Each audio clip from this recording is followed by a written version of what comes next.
എല്ലാ ആളുകളും ഇവിടെ വന്ന് പറയുന്ന ഒരു കാര്യം, ഞങ്ങൾ സ്ഥിരമായി മെഡിറ്റേഷൻ ചെയ്തുകൊണ്ടിരിക്കുന്ന ആളുകളെന്നാണ്.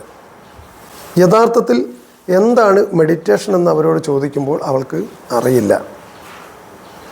വസ്തു അവബോധത്തിൽ നിന്ന് മനസ്സിനെ സ്വതന്ത്രമാക്കുന്നതാണ് യഥാർത്ഥത്തിലുള്ള ധ്യാനം. വസ്തു അവബോധത്തിൽ നിന്ന് മനസ്സിനെ സ്വതന്ത്രമാക്കുന്നതാണ് യഥാർത്ഥത്തിൽ ധ്യാനം എന്ന് പറയുന്നത്. ധ്യാനത്തിൻ്റെ സൗന്ദര്യമെന്ന് പറയുന്നത് നിങ്ങൾ ഇല്ലാതാവുന്ന അവസ്ഥയാണ്. മരണവും ധ്യാനവും ഒരുപക്ഷെ സുഖകരമായ രണ്ട് അവസ്ഥകളാണ്. മരണവും ധ്യാനവും ഒരുപക്ഷെ സുഖകരമായ അവസ്ഥയാണ്, ഒരേ അവസ്ഥയാണ്. ഇതാണ് ധ്യാനം. ബോധത്തിനപ്പുറത്തേക്ക് പോകുന്ന സമയത്ത് നിങ്ങൾക്ക് വേണമെങ്കിൽ മരണമെന്ന് പറയാം. പക്ഷേ നിങ്ങളുടെ ഹൃദയം സ്പന്ദിക്കുകയും നിങ്ങളുടെ ചിന്തകളെ താഴ്ത്തിക്കൊണ്ടുവരികയും ഒക്കെ ചെയ്യുന്ന ഒരു മഹത്തായ കലയാണ് ധ്യാനം. നിങ്ങൾ പൂർണ്ണമായി ഈ ഭൂമിയിൽ നിന്ന് വിട്ടു നിൽക്കുന്നതാണ്. പൂർണ്ണമായ ഈ ഭൂമിയിൽ നിന്ന് വിട്ടു നിൽക്കുകയും നിങ്ങൾ വേറൊരു അവസ്ഥയിലേക്ക് മാറിപ്പോവുകയും അത് നിങ്ങൾ പോലും അറിയാതെ നിങ്ങൾക്കൊരിക്കലും ഉണരാതെ ഇരിക്കുകയും ചെയ്യുന്നതാണ് മരണം.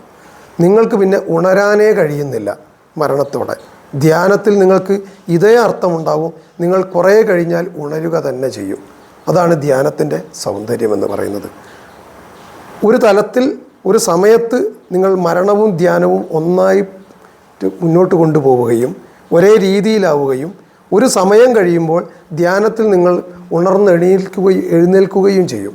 പക്ഷേ മരണത്തിൽ നിങ്ങൾ എഴുന്നേൽക്കുന്നില്ല.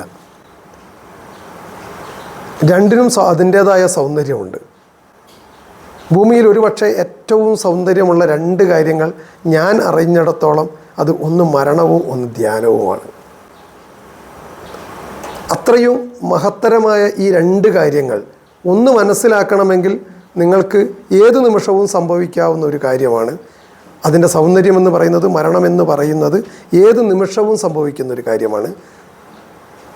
ധ്യാനമെന്ന് പറയുന്നത് നിങ്ങൾ ധ്യാനിക്കാൻ വേണ്ടി നിങ്ങളുടെ മനസ്സ് തയ്യാറെടുക്കുന്ന സമയത്ത് നിങ്ങൾ ധ്യാനത്തിലേക്ക് എത്തുന്നതാണ്. മരണത്തെ നിങ്ങൾ ഒരിക്കലും തയ്യാറെടുപ്പ് നടത്താറില്ല.